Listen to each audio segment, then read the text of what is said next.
Rich Dad, Poor Dad is the story of Robert Kiyosaki. He had two dads. One had a PhD while the other had only finished 8th grade. Although both dads earned a significant amount of money, Poor Dad always struggled while Rich Dad was on his way to becoming one of the richest men in Hawaii. If you weren't born with rich parents, you can learn from Kiyosaki. To become wealthy, you can use the principles from this book. The first principle is the rich don't work for money. Let's look at John over here. He spends every hour of every day working for money. He's really mad at life and can't understand why he can never seem to get ahead. Over here, we have Ben. He makes the same amount of money as John, but Ben spends most of his time looking for assets to add to his collection. Both of these guys make the same amount of money, but John trades his time for money while Ben gets his money from assets. The lesson here is that the rich don't trade their time for money. Instead, they acquire assets that make money for them. One of my favorite quotes goes a little something like this. Most of the time, life does not talk to you. It just sort of pushes you around, and each push is life saying, wake up. If you want to become wealthy, you must know that people's lives are controlled by two emotions, fear and greed. I've had a lot of people tell me that they are not interested in money, but yet they'll work a job for 8 hours a day trying to get more of it. When not controlled properly, fear and desire can lead you into life's biggest trap. The second principle from the book is called financial literacy. If you want to get rich, it's not about how much money you make. It's about how much money you keep. Intelligence solves problems and produces money, but money without intelligence is money soon gone. Did you know that rich people acquire assets while the poor and the middle class acquire liabilities that they think are assets? To become wealthy, you must understand the difference between a liability and an asset. All you have to remember is that assets put money into your pocket and liabilities take money out of it. This is one of the only rules you'll ever need to know if you want to become rich. A lack of financial knowledge is the number one reason why the rich get richer and the poor get poorer. The third principle from the book is mind your own business. To sum this principle up, the book is telling you that the rich focus on their assets while everyone else focuses on their income statements. To follow this principle, you need to build and maintain a strong group of assets.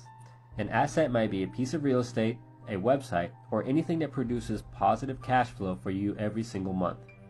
The fourth principle from the book is the power of corporations. If you're watching this video, you probably don't know that corporations are one of the biggest secrets of the rich, and they serve as a smarter way to play the game of life. The rich use corporations to take advantage of legal tax loopholes and protect their money. If you own a business and make a decent amount of money, you need to consider setting up a corporation.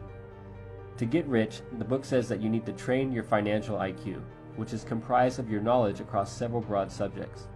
To increase your financial IQ, you must increase your knowledge in the areas of accounting, investing, understanding markets, and the law.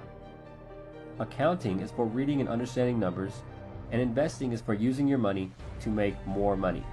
Understanding markets is the science of supply and demand, and the law is understanding tax laws and how to keep more of your own money. Once again, a corporation is one of the biggest legal tax loopholes used by the rich to make and keep more of their money. Your financial IQ is a synergy of all of these skills and talents combined. Now, the fifth principle from the book is the rich invent money. This principle can be summed up as the rich seize opportunities to invent money. Remember that great opportunities are not seen with your eyes, they are seen with your mind. The single most powerful asset that you have is your mind, and if trained well, it can create enormous wealth for you. Another important point from the book is, in the real world, it is not the smart who get ahead, but the bold. This means that the bold, or risk takers, tend to make the most financial progress, even if they're not as smart as others. The sixth principle from the book says to work to learn, don't work for money. This means that rich people work to learn, and not for job security. If you want to get rich, you should know a little bit about a lot of subjects. One of my favorite quotes is, JOB is an acronym for just over broke. It means that focusing only on a job will prevent you from becoming truly wealthy. Now, the seventh principle from the book is overcoming obstacles. The primary difference between a rich person and a poor person is how they manage fear. Even if you have an excellent financial IQ, there are a few major obstacles that will hold you back from becoming rich. These obstacles are fear, cynicism, laziness, bad habits, and arrogance. Some people are so afraid of losing that they lose.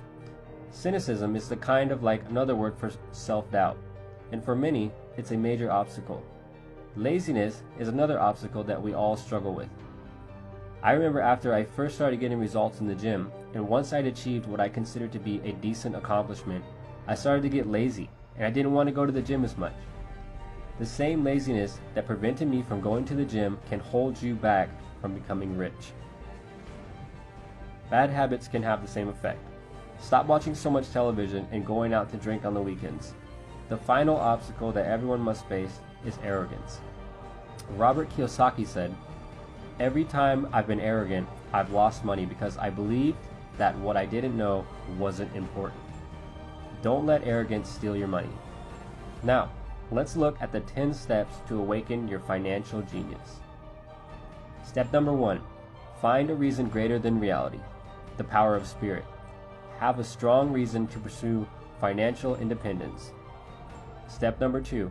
Make daily choices. Choose your daily activities wisely to invest in your mind and goals. Step number 3. Choose your friends carefully. Be careful who you choose to associate with.